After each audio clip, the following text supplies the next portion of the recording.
Good morning from SeaWorld Orlando, aka B&M Land.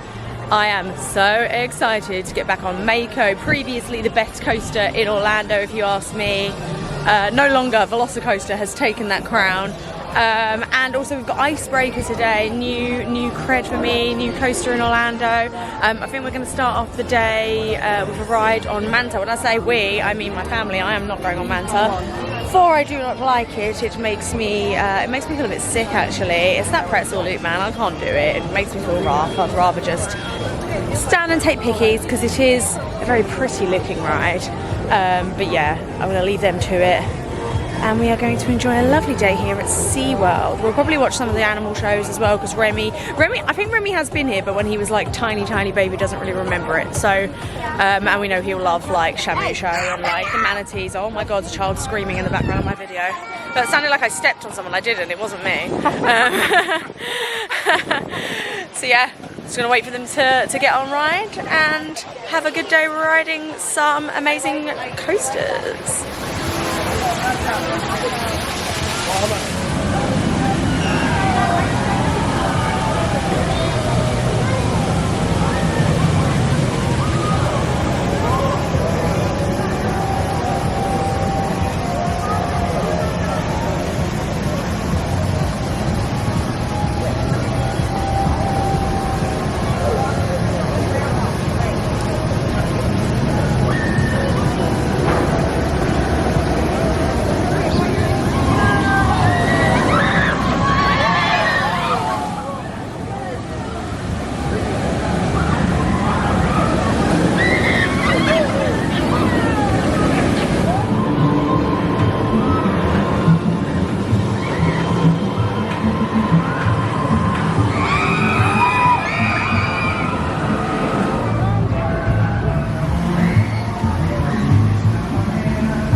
He can smell it.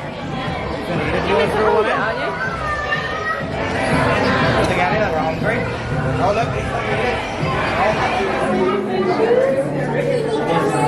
Did you see the big one? Oh, here's the big one.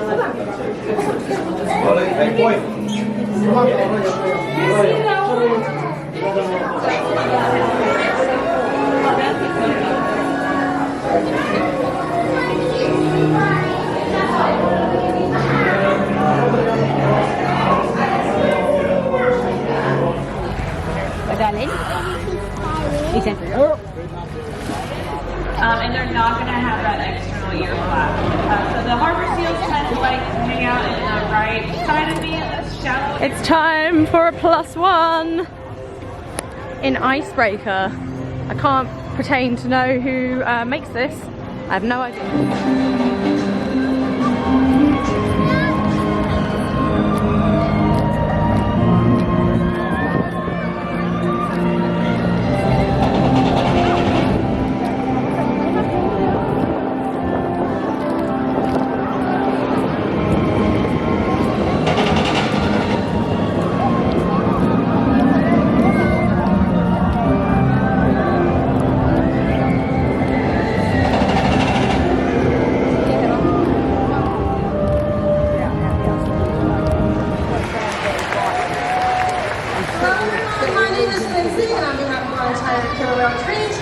Welcome you to Orca Encounter. Being a part of SeaWorld's mission is more than just a job. We're proud of what we do, and it is a privilege to be able to care for, build relationships with, teach.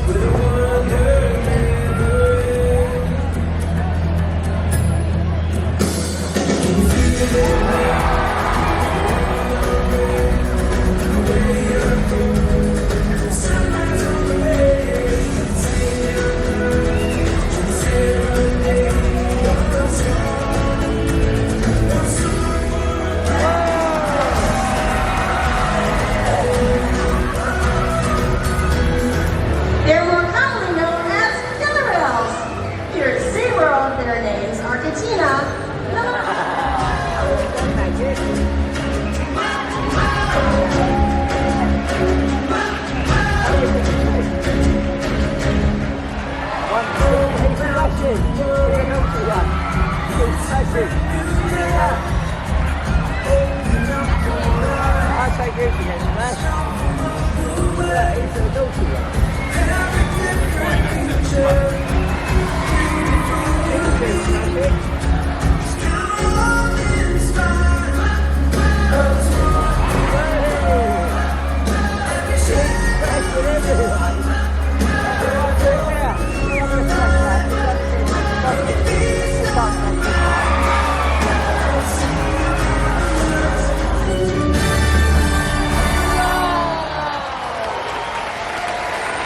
Just come out of the, what's it called now? The Orca encounter. Tis not a show, tis an encounter with the orcas where they teach you all about the majesty of the killer whale.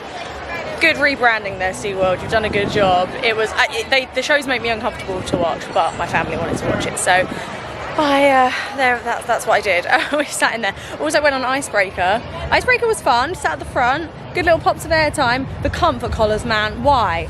For what? Why? Just give me a lap bar. There's no need. They're clunky. They're horrible. You can't really get into them properly. And even getting into the seat was annoying. The team operating it though were really fun. That they got everyone hyped up really well. So shout out to those guys. They did a really good job. Hopefully going to get to go on it a bit later. Again, try a different seat. Maybe try the back row. I think we're heading around to whichever one we come to first. I'm really not familiar with the layout of this park because I haven't been here that many times. Either Infinity Falls or Mako next.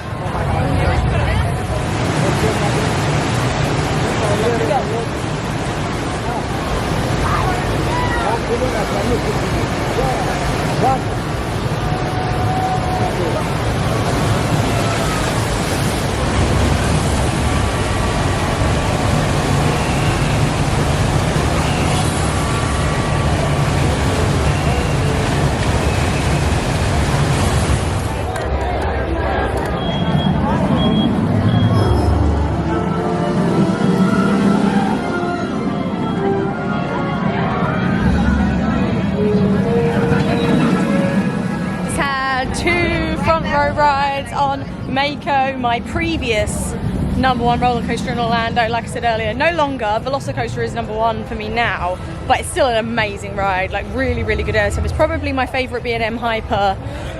Potential. I'm looking forward to going back on Goliath at Six Flags Over Georgia this summer because that one was excellent. And Diamondback, actually. Diamondback was always really good. And Shambhala, which I haven't been on in ages. They're probably like the top 4, but I think Mako probably pips it.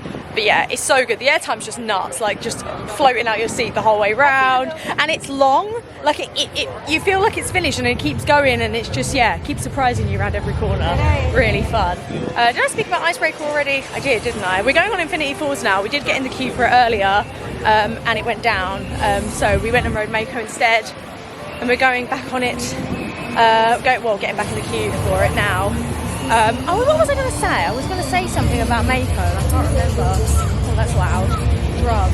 Come ride it. Yeah, come and ride Mako.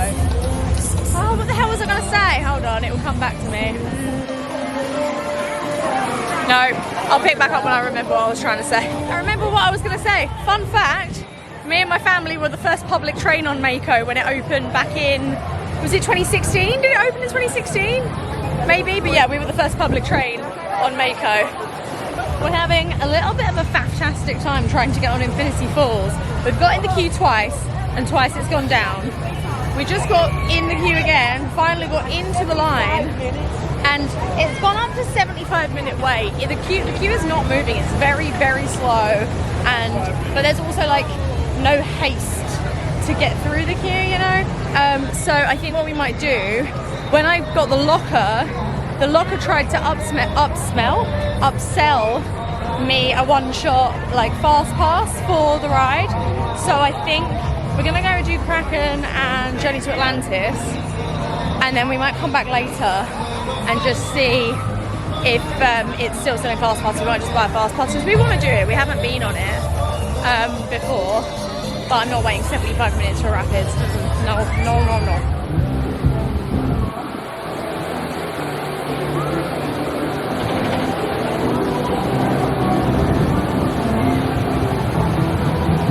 If you're wondering if I'm going to be doing the worst dark ride in Orlando, besides that queue should answer your question, that's a big fat no from me.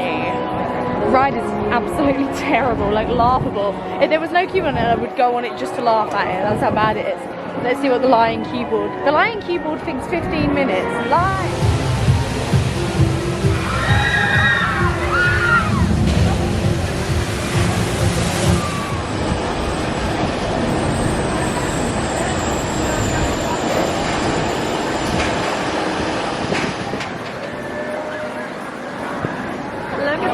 Ugly baby one.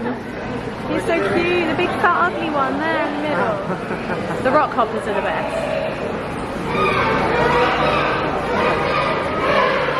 If I had smell-o-vision, you would switch the vlog off at this point because it stinks in here. It's bad. It's fishy and pooey and gross. But they're so cute.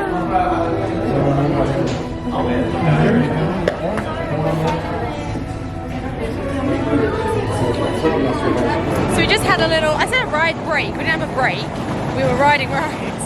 I feel like a break from the animals, I guess is what it is. So we went to go on Kraken was down, and I was like, oh, I haven't actually seen it operate all day. There was a sign out the front that was like, it's down. So we started queuing for Atlantis. And the queue for Atlantis was not moving. Like, the ops here have not been the best today, I will be honest with you. So we bought fast passes, went up the fast pass entrance. No one checked the fast pass. So we spent $20 on fast passes for no reason. Which, you know, it's fine. It's like, yeah, we can use it again, but it's just annoying, you know, you're like, well, I paid for that for no reason. I still love Atlantis, is great. I do miss, you know, it used to be incredible, like the storyline, and it had a real flow to it, and there was like this evil character, and like it was all lovely in the city of Atlantis, and then it takes a turn and you go down the drop and it was like narratively really cool. And now it just feels like, yeah, a bit neutered, I would say, which is a shame. But I am glad that it's still operating, like you can still go on the ride. It's still a fun ride, especially on a it's very hot today. Hot day like this. It is still a very fun ride. It's not something that I tend to re-ride, like it's like a one and done for me. We also rode Kraken. Kraken did open. The coasters, like the big coasters here today, so Manta, Kraken and Mako are all walk-on, but it doesn't feel like quiet, you know? Like it feels like fairly busy. So I don't really know whether that's just a testament to like B&M throughputs, something like that. Don't know, something smells delicious. Oh, it's a smokehouse. I just smell meat. That smells really good. So yeah, we just had a little few goes on the coasters, and now we are finding somewhere to sit down, have a beer, have a pretzel, and just take the edge off a little bit, because it has been quite manic. I think I want to go and look at the, we just popped in to see the penguins as well. I didn't go on that shitty dark ride because it's the worst. But we, yeah, so we went and looked at the penguins, just snuck in the back way. And I want to see the sharks. I also want to see the manatees because manatees are my fave. Yeah, having a nice, it started off quite chaotic and now it's quite chill again. So yes, time for beer and a pretzel, I think. Bread? Having a little chill in, where are we? The fire grill or something. I'm terrible at knowing the names.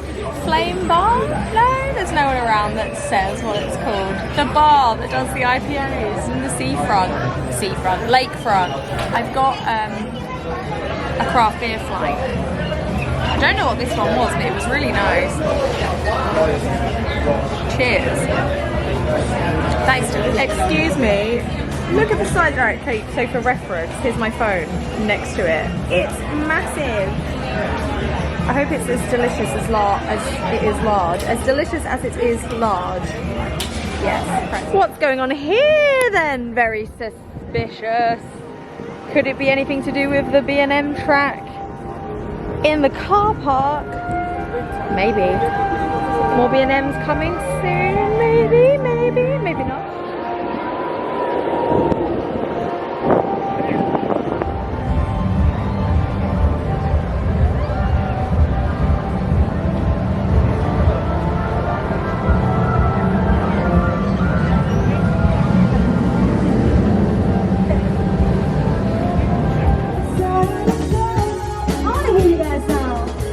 It is extremely hot and we have kind of exhausted ourselves of coaster fun. It's a 75-minute queue for Icebreaker. I was going to go back on it and see what a back row ride was like, but to be honest, we rode in the front. It was fine, like it was a fun ride. If it was walk-on, I would do it again. Park doesn't have single rider. I was going to try and single rider it, but they don't have single rider. I'm not going to wait 75 minutes for Icebreaker, which I guess tells you more about my opinion on it than anything else can. Like, it's a fun ride, it's a good addition to the park. It's certainly like a nice mid-sized coaster because they've either got massive B&Ms, water coasters or kiddie coasters, which by the way the kiddie coaster was down today, which is sad, so Remy missed out on a cred. But yeah, I'm not going to wait 75 mins. We did also miss out on Infinity Falls because it's been plagued with downtime. I know it did just reopen today after an extended period of downtime, and I think it's still not quite there. Again, I would have liked to have ridden it, but I'm not waiting an hour and something for a rapids ride.